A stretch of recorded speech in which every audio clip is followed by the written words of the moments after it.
tapi dia menyesal setelah itu.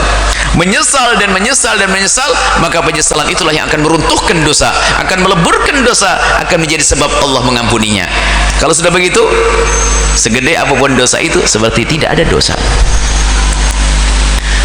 Tapi satu lagi, seorang hamba, dia juga jago ibadah, tapi ibadahnya bukan menghantarkan kepada fadl Allah, tapi kepada adl Allah.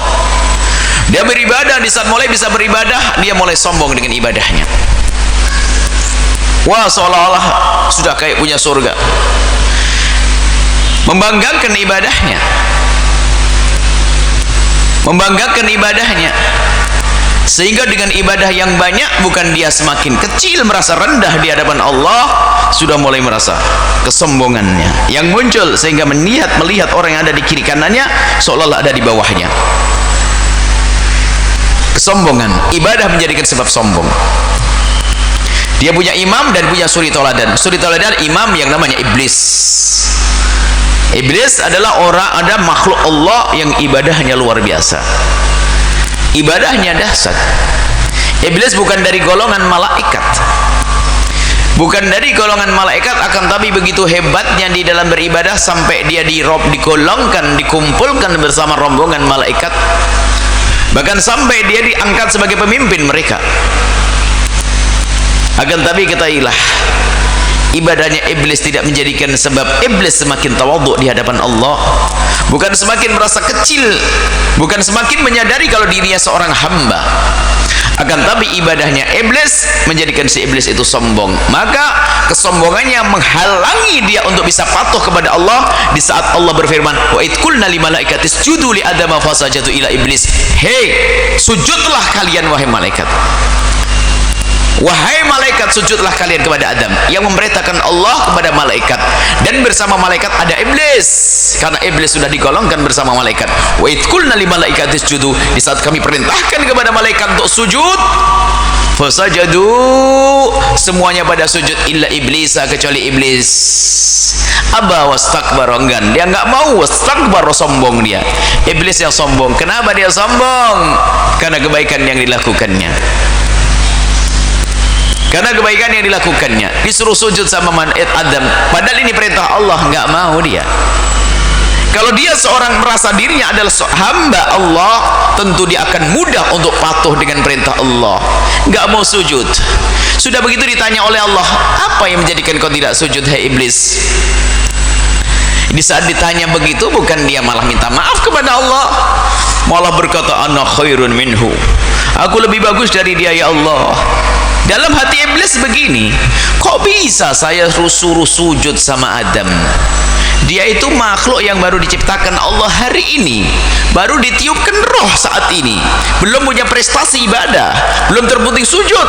Aku sudah ribuan tahun sujud, bahkan aku sampai diangkat menjadi pemimpin malaikat. Lah kok saya suruh sujud sama Adam? Sorry deh, enggak, saya enggak mau. Lah ini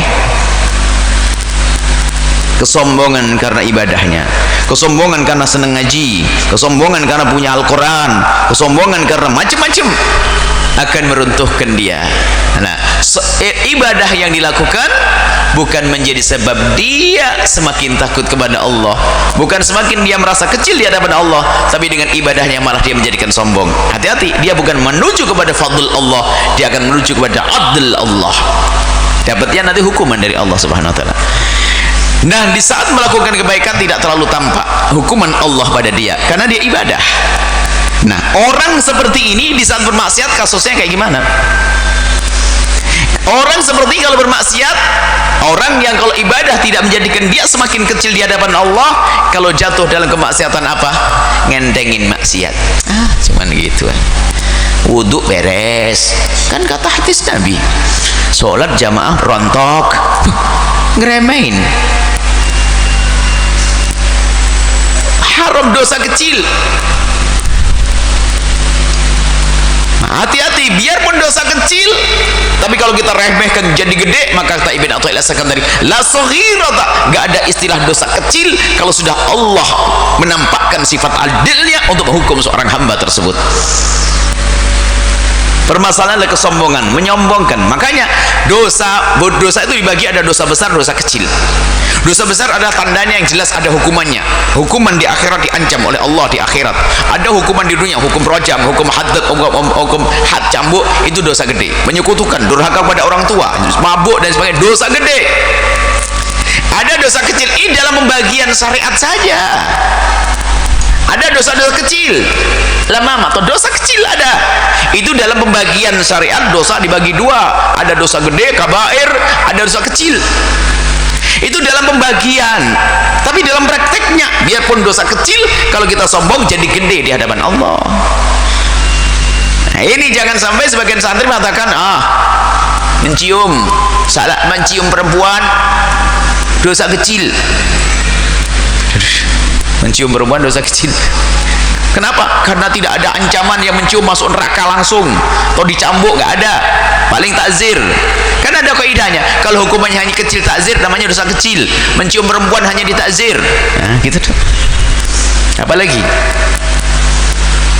Nah, kalau meremehkan biarpun dosa kecil, akan gede di hadapan Allah Subhanahu wa taala. Permasalahan karena kesombongan. Jangankan kau haram, sesuatu yang semula adalah makruh, kalau dia melakukan kemakruhan karena kesombongannya menjadikan dia celaka kok. Ada dikisahkan pada zaman baginda Nabi SAW, ada satu orang makan dengan tangan kirinya. Waktu makan dengan tangan kirinya diingatkan oleh Nabi, kul biyaminik, makanlah engkau dengan tangan kananmu. Yang nyuruh Nabi, apa sih susahnya pindah dari kiri ke kanan? Biarpun katanya orang yang apa namanya, kidal, apa namanya, kidal ya. Nah, biarpun orang kidal itu bisa bohong. Kalau orang kidal nggak bisa makan dengan tangan kanannya, bohong. Saya itu biasa makan dengan tangan kanan, tapi kalau saya suruh makan tangan kiri juga masih bisa. Coba dibalik, sama, tinggal mau atau tidak. Ayo, Anda biasa makan dengan tangan kanan, coba makan dengan tangan kiri, bisa enggak? Anda nulis dengan tangan kanan, makan dengan tangan kiri bisa atau tidak? Bisa. Nah, laki-laki tersebut mengatakan, la astati', nggak bisa ya Rasulullah, saya juga biasa begini. Ngecek. Lalu Nabi mengatakan, lastata'ta, nggak akan bisa selamanya, nggak bisa diangkat itu tangan. Hadis sahih. Biarpun urusan kemakruhan kalau kita merendahkan menjadi gede, padahal makruh, mula-mula makruh, tapi karena dibarengi dengan kesombongan, terhukumlah dia. Apalagi, maka dosa kecil pun juga demikian. Kalau Anda remehkan, dosa kecil, gede. Maka jangan meremehkan dosa kecil. Pandangan, dosa kecil, lihat aurat, dosa kecil, kecil, gede di hadapan Allah. Hati-hati.